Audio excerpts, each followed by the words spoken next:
Hi guys, my name is Chrisa from A-List English, our school in Thessaloniki, and in today's lesson we'll be doing origins of idioms. Let's explain very briefly what idioms are. Idioms are expressions, in the English language at least, which have a meaning, but also they have a history behind them. They have a story to tell. So we're going to focus on how these idioms came to be. Came to be means how they began to exist. All right, we have three idioms: saved by the bell, can't hold a candle to blah blah blah. We'll see what that means. And cold turkey. Okay, let's move on to the first one. Let's start with saved by the bell.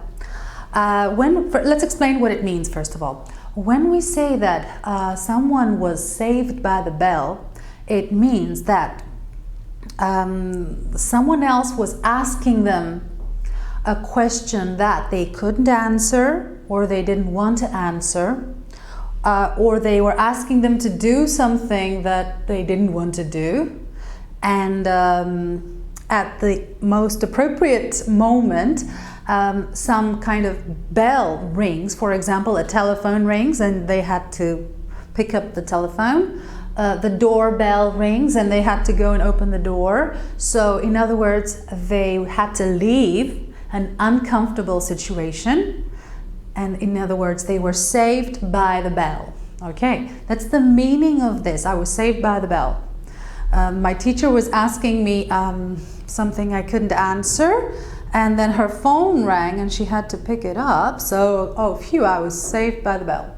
Let's see the origin now. The origin is when and where this phrase was born. Okay, I'm not sure about the when, but let's explain the theory, the most common theory surrounding this. Okay. Back in older times, when people died, they were buried as they are buried now, as is the case right now. So when they were buried, they would the other people, the living people, would connect a bell to the wrist of the deceased person. The wrist is this part of your hand. This is your wrist, and this wrist would be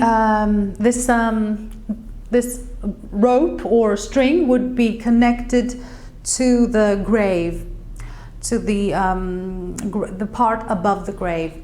In any case, what was the purpose of this? The purpose is that in the event that the person, the deceased person, the dead person, was not actually dead, okay, if they happened to wake up in the middle of the night or after they were buried, inside the after they were buried, they would shake their hands or pull the string and the bell would ring, notifying the other people that this person was not actually dead. So it's a macabre story, really macabre, but this is how the phrase came to be. So the dead person, the one who was supposed to be dead, was saved by the bell because the people would hear the bell and come and open up and take the person out. Okay, oh well, this is the one story. Moving on to the next one. Can't hold a candle to. Let's explain what it means first of all. We would have to use a subject here. Let's say the new teacher. Okay, this is our subject. So the new teacher can't hold a candle to our previous teacher, our last teacher. So the new teacher is not as good as the previous teacher. This is the meaning. For instance, this means the new teacher is not so good, so she can't hold a candle to the other teacher, means that the other teacher was better.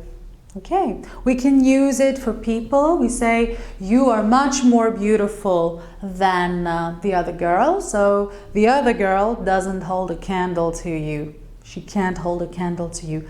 Let's explain the origin of this right now. Okay, back again in the past, before electricity was used in homes, people used to use candles to see in the dark. So if I, let's say, had to do something in a dark room, I would need both of my hands to do the job, and I would use someone else to hold a candle for me. So holding the candle is the least demanding job. It's not as difficult as the other job that the other person was doing. So if I say that this person can't even hold a candle to me, it means that he or she is not able to do something as difficult as what I was going to do. Okay, so there was one person doing the task. The task is the job. This person was the more capable one, right? And the other person, who was less capable, let's say, just held a candle. That's the origin. So if we say that this car doesn't hold a candle, cannot hold a candle to the other one, it means the other one was better. Okay. I hope you understood the meaning and the origin of this, and we're going to move on to the third and the last idiom for today, cold turkey. Okay, you know what cold is? I'm sure cold is when you're cold. Turkey is it's a bird. It's like a chicken. It's a little bigger, quite bigger. It's bigger. We have turkey for Christmas. Okay, we eat it. But what does it mean if I say, I quit smoking cold turkey? If I say I quit smoking cold turkey, it means I gave up smoking once and for all, not gradually giving it up. Cold turkey means you wake up one morning and you never smoke again. Okay? So that's the meaning of cold turkey. When you give something up, you stop doing something right away and you never do it again. Okay? As opposed to other people who give up smoking gradually. They reduce the number of cigarettes they smoke and finally they give it up. Cold turkey means you give it up like that. What does it mean? The origin.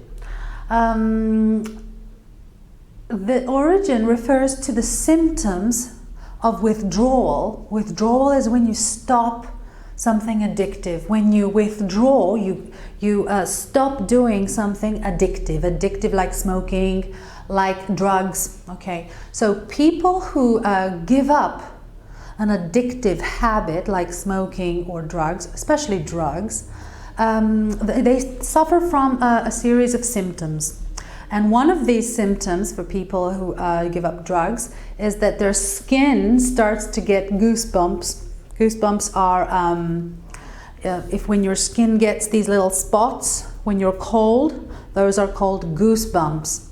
So cold turkey means that you give something up like that and you experience these symptoms. And it also resembles the skin of a cold turkey, which has goosebumps. If you imagine the turkey before you roast it, it's got these little spots that are what people's skin gets.